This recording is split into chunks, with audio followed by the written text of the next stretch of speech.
Anne Arundel County, Maryland, January 1857. The cold entered the attic the way truth enters a lie. Slowly at first, then all at once, until there was nothing left in that room it had not touched. Bula was on her knees on the frozen floorboards. Her breath came out in thick white clouds. No coat, no blanket, no fire, no food. The bolt on the outside of the attic door was so heavy, it had taken 2 men to throw it. Cornelius Thatch had put her there to die quietly. No noise, no witnesses, no body anyone would examine too carefully. By morning, he planned to say she ran, and every person on that estate would lower their eyes and nod.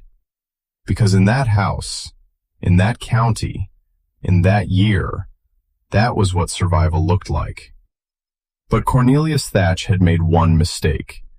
He believed Bula was trapped. He believed the freezing dark had ended her story. He believed the woman he had spent 8 years ignoring was now finally helpless. He was wrong.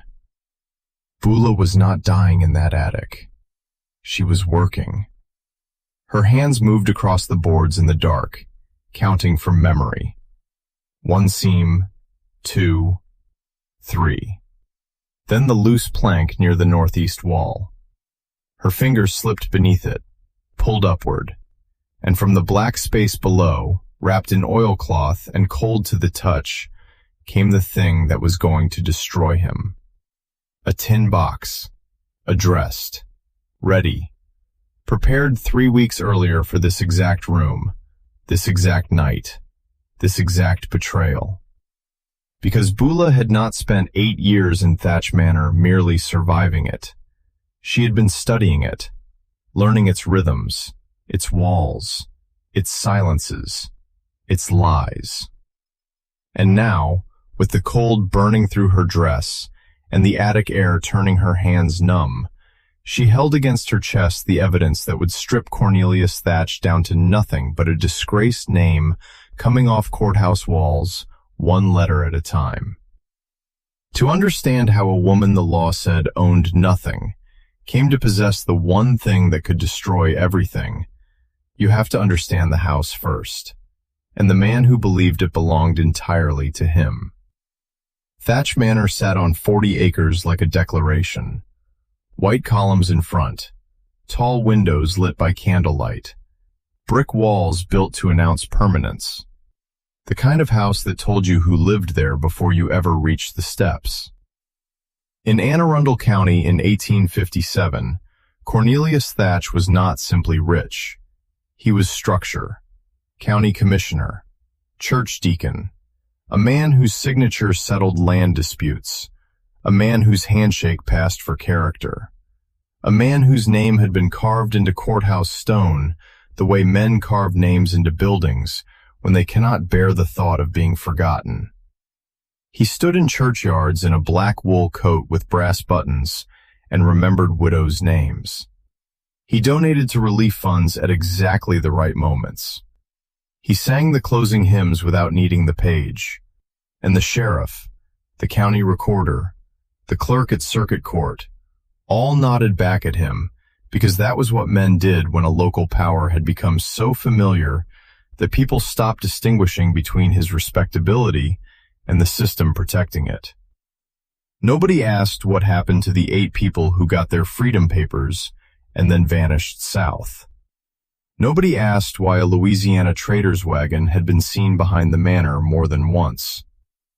Nobody asked why men with legal freedom on paper somehow disappeared into the same silence that followed every inconvenient truth tied to Cornelius Thatch. Nobody asked, because nobody in that county was safe enough to ask. And the man who might have investigated had been on Thatch's payroll for 11 years. That was the house Bula entered at 18. Not through the front door, through the side entrance. The one without brass.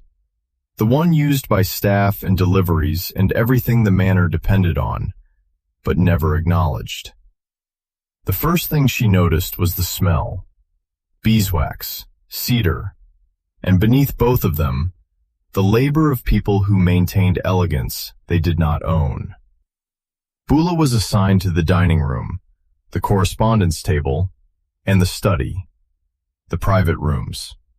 The rooms where men spoke most freely in front of the people they had taught themselves to stop seeing. She learned the house the way water learns stone, slowly, completely, without announcement. She learned which doors did not close all the way, which walls carried sound, which hours Cornelius Thatch left papers unattended, which rooms powerful men considered private, because they had mistaken her silence for absence. And in that first year, before she had fully decided what to do with the knowledge, Bula understood exactly what kind of man she served.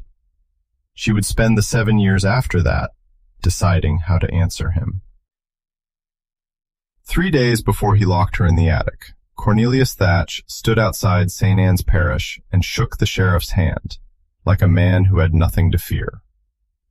The January sky was bright and cold, the kind of day that looked warmer than it was. He donated to the Widow's Fund, nodded to the court clerk, sang both verses of the closing hymn. Every movement precise, every expression measured. That was the performance. And what made Cornelius Thatch truly dangerous was that he had performed it for so long, he no longer knew it was a performance. He believed he was the man the county saw, the upright official, the pious deacon, the neighbor whose respectability had become so familiar no one thought to examine what lived underneath it. The county had helped him believe that, because useful men are often protected long before they are questioned, and men who make a system run smoothly are the last men a system wants to look at too closely. 3 days later, he walked past the open study door and saw Bula standing at the pressing board near the window, still, eyes lowered, iron set aside, too still. He stopped, and for 4 full seconds, Cornelius Thatch looked at her and felt something he could not yet name. Not proof, not guilt. Just the instinct powerful men develop when they sense someone else has learned one of their secrets. He kept walking, but the decision had already begun. And upstairs, above all the polished floors and candlelit lies of Thatch Manor, the attic was waiting. Cornelius Thatch did not confront Bula that morning. Men like him rarely did. Direct confrontation meant risk, questions meant answers, and answers meant records. So instead, he did what powerful men have always done when something inside their world begins to feel unstable. He adjusted the machinery quietly. That evening, he attended Wednesday prayer at St. Anne's Parish. The same black wool coat, the same measured handshake, the same calm nods exchanged with men who believed they understood exactly who he was. He sang the closing hymn without opening the book. He discussed the cold front moving down from Pennsylvania. He stood beneath the church lanterns and spoke about crop yields and county road repairs. Everything ordinary, everything deliberate, everything exactly the same. Because if you intend to remove a problem quietly, the first rule is simple. You behave as though nothing is wrong. After the service ended and the churchyard emptied, Thatch rode home alone, the horse's hooves striking the frozen road in a slow rhythm, not hurried, not anxious, just steady, like a man finishing a small errand. When he reached the manor, he did not go inside immediately. He turned toward the equipment shed behind the stable yard. A lantern burned inside. Someone was already waiting. Graves. Graves had once been a county constable. Now he was listed in the estate books as property overseer, but that description was convenient fiction. In practice, Graves handled the work that Cornelius Thatch could not be seen touching. Work that never appeared in ledgers. Work that never required witnesses. He was broad-shouldered and slow-moving, not the slow of hesitation, the slow of certainty, the kind of movement that comes from doing something so many times that preparation is no longer necessary.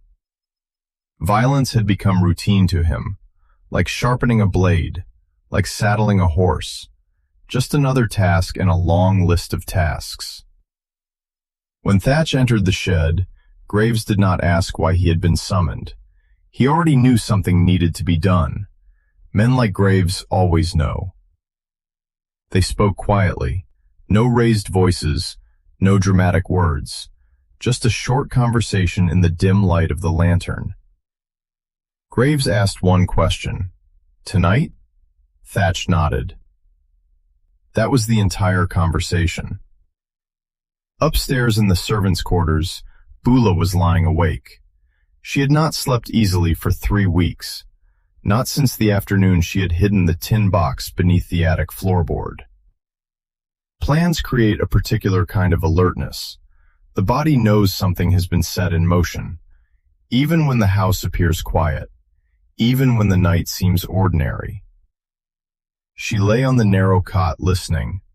The manor had its own language, wood shifting in the cold, wind brushing the outer brick, distant footsteps through hallways. After 8 years, Bula understood every one of those sounds, which meant she also understood when something did not belong. The boots on the staircase did not belong. They came slowly, heavy, 2 sets, moving up toward the servants' rooms. Bula sat up. She did not run. Running would have been the wrong decision, and Bula had spent 8 years learning how to make the right ones. The boots stopped outside her door. A hand turned the latch. The door opened. Graves stepped inside, another man behind him. Neither spoke. Graves reached forward and took her arm. Not violently, not gently, just firmly. The grip of someone completing an assignment. "Up," he said, one word, nothing else. They led her through the silent hall, past the sleeping rooms, past the staircase, up another narrow flight toward the 3rd floor. The air grew colder with each step, the house thinner, the warmth of the lower rooms disappearing behind them. At the top of the stairs stood the attic door, iron bolt across the outside, thick, heavy. Graves slid the bolt back. The metal scraped loud in the dark hallway. He opened the door, and the cold inside rushed out like something alive. 17 degrees, wind pushing through cracked boards, no fire, no blanket, no light, just a square of black space above the frozen floor. Graves pushed her forward. Bula stepped inside. For a moment she stood there, hugging the air, the cold biting through her dress. Behind her, the door closed. Then came the sound. Iron against iron, the bolt sliding back into place.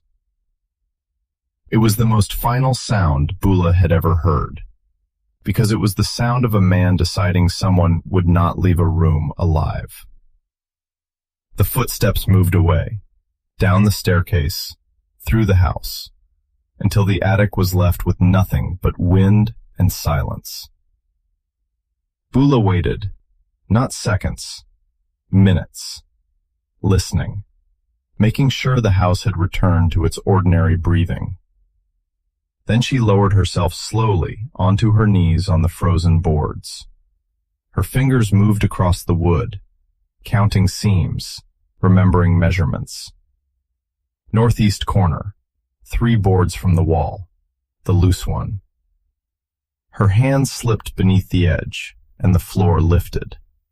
From the dark space below, her fingers found the oilcloth, the cold tin box, exactly where she had left it, 3 weeks earlier, waiting for this night, waiting for this room, waiting for the moment Cornelius Thatch believed he had already won.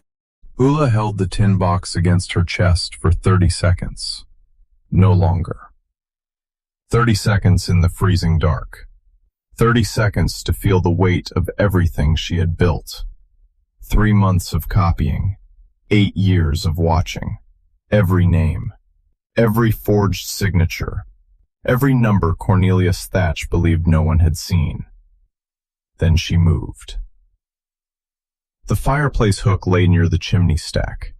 An old iron tool left there years ago and never removed. Bula had noticed it the first time she came to this attic, 4 months earlier. She picked it up now, cold iron in colder hands, and crossed the floor toward the northeast dormer window. That window had been a problem since October. At least, that was the official story. A draft, a loose board, something noted casually in the manor's maintenance log. What no one realized was that the draft had been carefully encouraged. A 1/4 inch loosened during her first visit, another 1/4 inch during the second, and on the third visit, just enough movement that a determined person could finish the job quickly. Tonight she had no reason to be quiet about it. The hook slid into the seam. She pushed. The wood resisted, then splintered. The sound cracked through the attic like a pistol shot, but Bula did not stop. She drove the hook deeper and pulled again. Boards tore loose. Nails screamed against frozen wood. The gap widened, and the outside cold rushed in. Not the still cold of the attic, moving cold, open cold, the cold of the world beyond the house. Within minutes, the opening was wide enough for her shoulders. She dropped the hook, placed one hand on the window frame, and climbed onto the sill. Below her lay the rose garden, 12 feet down, black canes and frozen soil under a thin crust of frost, invisible except for the faint silver of moonlight. She did not hesitate. Hesitation was another luxury the house had never allowed her. She swung her legs over the edge and dropped. The ground came up hard. Frozen earth does not forgive mistakes. The impact shot through her feet and knees like lightning. Her ankle twisted sharply on a buried root. She hit the ground and rolled, the breath knocked out of her chest. For 3 seconds she lay still. Inventory. Ankle burning, not broken. Hands cut from the window frame, bleeding but shallow. The tin box. Her hand pressed instantly to her chest. Still there, still intact. She stood, pain or no pain. There was no time to consider it. The rose garden was skeletal in winter, dead branches reaching up like thin black fingers, the soil iron-hard beneath her feet. She moved carefully through it, not running. Running on frozen ground in the dark would end this story quickly, and Bula had not come this far to end it badly. At the garden wall she climbed the wooden fence. Her skirt caught on the top rail. The fabric tore upward with a long, ripping sound. She pulled free and dropped onto the other side. Beyond the fence stretched open field, moonlight pale across the frozen ground. The manor behind her now, the windows glowing faintly in the distance. She did not look back. Looking back wastes time, and the direction she needed was already decided. Northeast. Across the field, toward the tree line, toward the frozen creek bed she had memorized months ago, toward the road. Her breath came in sharp white bursts as she moved, each step careful, each step deliberate, the cold biting through her dress, her ankle protesting every yard. But she kept going, because forward was the only direction that mattered. The crossing took 40 minutes. 40 minutes of frozen ground and moonlight. 40 minutes of silence broken only by the wind across the field. When she reached the creek bed, she followed it north. The shallow depression shielded her from the manor's view. The frozen water beneath her feet cracked softly with every step. Another 20 minutes. Then the dark outline of the post road appeared ahead. She stopped at the edge and listened. The road was empty at first. Wind, distant trees, nothing else. Then, far away, the slow rhythm of wagon wheels. The sound grew louder, wood against frozen dirt, harness chains clinking softly, a horse breathing in the cold. The wagon came around the bend, lantern light swinging gently from the front rail. The driver saw her immediately. A woman standing alone on the road in the middle of a January night was not something a man ignored. He pulled the wagon to a stop. His name was Caleb, and he had been driving this road for 6 years, long enough to understand what it meant when someone appeared exactly where Bula was standing. He did not ask questions. He did not ask why her hands were bleeding. He did not ask why she wore no coat. He did not ask what she held against her chest. He simply pulled the wagon closer and held out a hand. Bula climbed up beside him. The wagon started moving again, slow, steady, the horse's hooves beating softly against the frozen road. 31 hours of travel lay between them and Baltimore.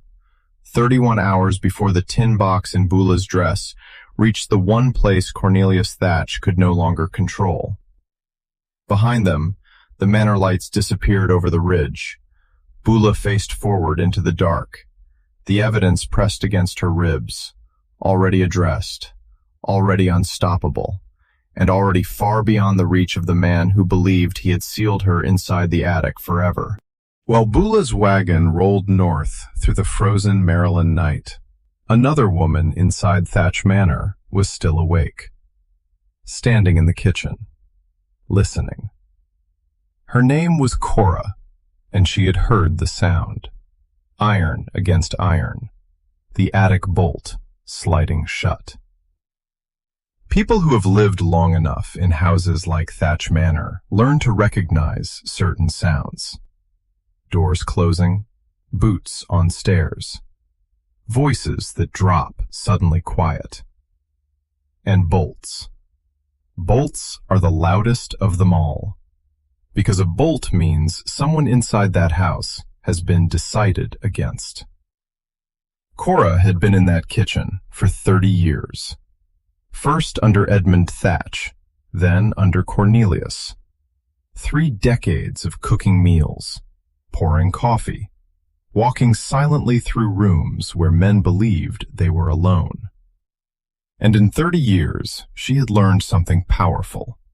Invisible people hear everything. She had watched Edmund Thatch forge his first land transfer, 10 feet away, through a doorway he never bothered closing, because the woman bringing coffee did not count as a witness. She had watched the pen move, the signature copied, the document sealed, and handed to the county recorder the next morning like any ordinary filing. She had said nothing. She brought the coffee. She returned to the kitchen. But she remembered. Years passed. Cornelius inherited the estate and improved the method.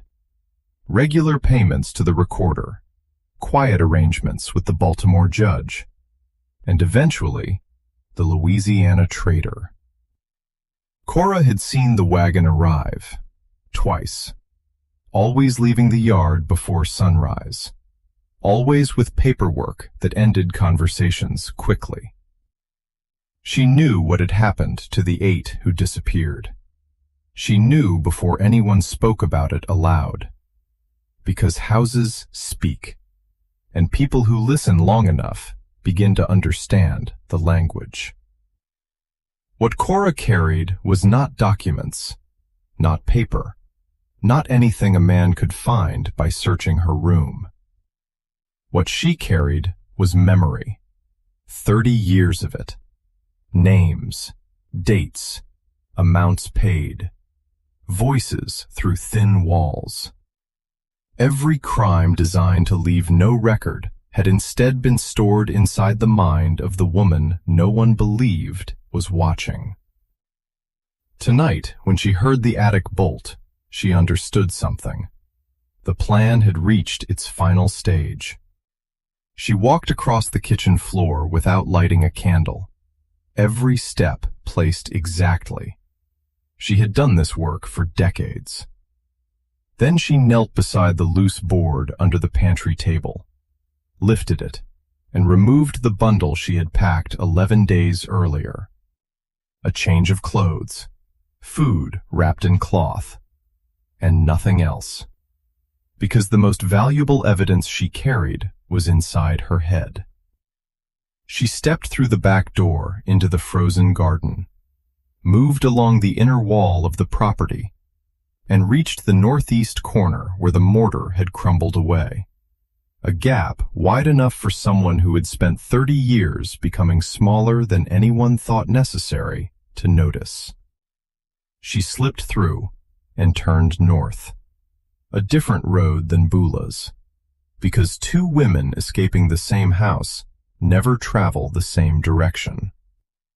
Behind them, Cornelius Thatch slept, believing the matter resolved, believing the attic had finished the problem. Dawn proved him wrong. He found the attic empty, the bolt still thrown from the outside, the window broken open, and below, footprints in the frost, moving northeast. Thatch stood in the cold attic doorway for a long time, looking down at the tracks. What moved through him was not panic, not anger, something colder. The quiet understanding that the situation he believed finished had only just begun. Within hours, Graves was on the road, 2 hired men riding with him, men from outside the county, men whose names were not connected to Thatch Manor. Graves worked methodically, the way a former constable tracks anything: safe houses, farm roads, known routes of the Underground Railroad. The first house he searched was in southern Anne Arundel County, a small farm, a single room in the back. Graves searched everything: barn, cellar, storage shed, even the space beneath the kitchen floor. He found nothing. What he did not know was that Bula had left that house 4 hours earlier.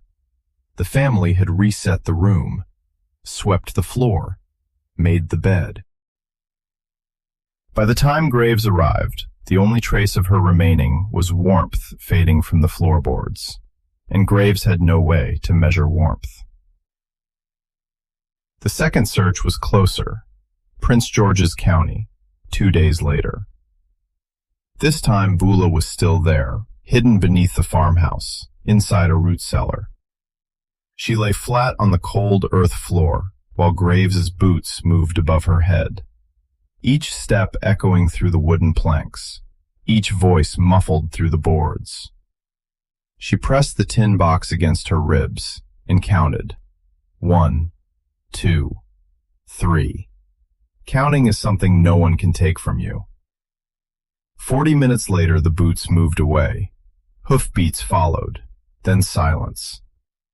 She waited 3 hours before coming out, because survival is not speed, it is patience. 2 nights later, Graves finally caught up. A farmhouse kitchen, 2 in the morning. The door kicked open, lantern light flooding the room. Cora sat at the table, waiting. Graves raised his pistol, pressed it against her temple, and asked one question. Where did she go? Cora said nothing. Graves pulled the trigger. Click. Silence. No gunshot, no recoil, just the empty sound of a weapon that no longer worked. Graves looked down at the pistol in confusion, and in that half second, The back door opened. Caleb stepped inside holding an iron-splitting maul. The fight ended before Graves's hired men understood what was happening. One blow, then another. Graves collapsed to the kitchen floor. The hired men stood frozen in the doorway, looked at each other, then quietly walked back into the night, because whatever Thatch was paying them, it was not enough for this kitchen on this night. When the room was quiet again, Caleb picked up the pistol, examined it carefully. Every chamber was packed with pine resin and cloth, the right weight, the right resistance, indistinguishable from real charges in poor light. Except one real cartridge at the bottom. Just enough to make the failure feel like bad luck instead of a message. Caleb turned the pistol slowly in his hands and understood exactly who had prepared it. Bula. 2 days before she was taken, inside the equipment shed, during the same quiet hour she used for everything else. 8 years of patience. One final detail.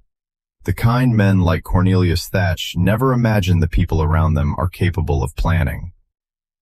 And now, the road to Baltimore was open, and the evidence moving north could no longer be stopped. Cornelius Thatch spent 3 days managing the crisis from inside the manor. 3 days of letters, 3 days of riders coming and going through the frozen gate, 3 days of reports laid neatly across the desk in the study, where he had once believed every problem could be solved.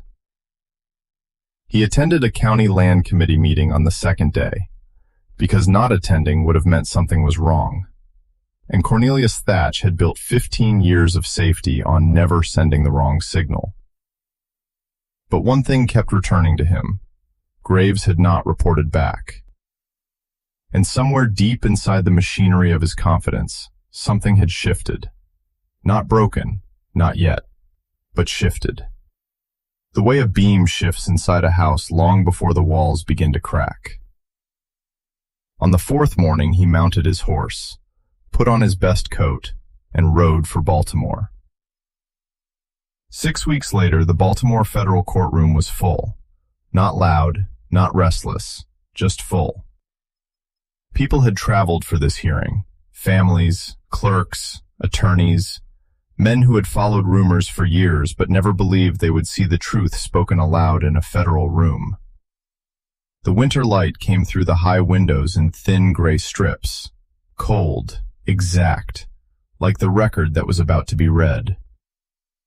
Cornelius Thatch sat at the defendant's table in the same black coat he had worn in churchyards and county meetings for 15 years. The same coat that had once carried authority into every room he entered. Now it was just fabric. The federal circuit attorney began reading the documents, one by one, methodically. Forged land transfers, debt claims, fraudulent manumission filings. Each signature placed on the record, each date confirmed against county filings. Judge Aldred Coyne's authentication fraud, the county recorder's 11-year payment arrangement, the Louisiana trader Mercer, the amounts paid. The courtroom remained silent, because silence was the only response the truth required. Then came the names, 8 of them. 8 people who had once held freedom papers in their hands. 8 people who had vanished south within months of receiving them. The attorney read each name slowly, allowing the air of the room to carry it, allowing the weight of it to settle. Then he reached one document, a witness signature, Elias Pruitt. The attorney paused and spoke one simple sentence. Elias Pruitt had died of fever in October of 1849. The document bearing his signature was dated 4 years later. A dead man signing a living document. That was the moment the entire structure collapsed. Cornelius Thatch did not shout. He did not stand. He did not protest. Something quieter happened instead, something more complete. He became smaller. You could watch it happen, the authority leaving him, the certainty draining from the room around him. The man who had filled every space he entered for 15 years, shrinking quietly at the defendant's table. The estate was seized. Judge Coyne was referred for prosecution. The county recorder confessed within a week. The 8 individuals listed in the forged documents were officially recorded as free persons. For the first time in the county ledger, their names appeared as they should have from the beginning. Cornelius Thatch did not go to prison. The law in Maryland in 1857 was not built to cage men like him. But he was finished.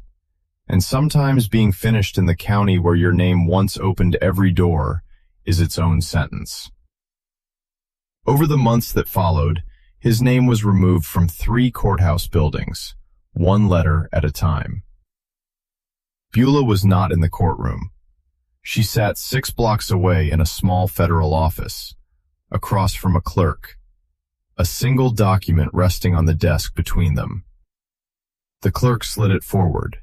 She read every line, slowly, carefully, the same way she had read every document in Thatch Manor for 8 years. Then she folded the paper once and placed it inside her dress against her chest, the same place the tin box had rested during the journey north. Freedom, written clearly, legally recognized, impossible to erase. Outside the building, the February air was cold and bright, the kind of Maryland winter morning that cuts through coats and wakes the lungs. Bula stepped onto the street and stood there for a moment. Not crying, not celebrating, just breathing. Breathing air that did not belong to anyone else. Breathing air she owed no one for. 2 streets away, Cora sat at a boarding house table eating her first meal as a free woman. When a clerk asked if she had any further statement for the record, she thought for a moment.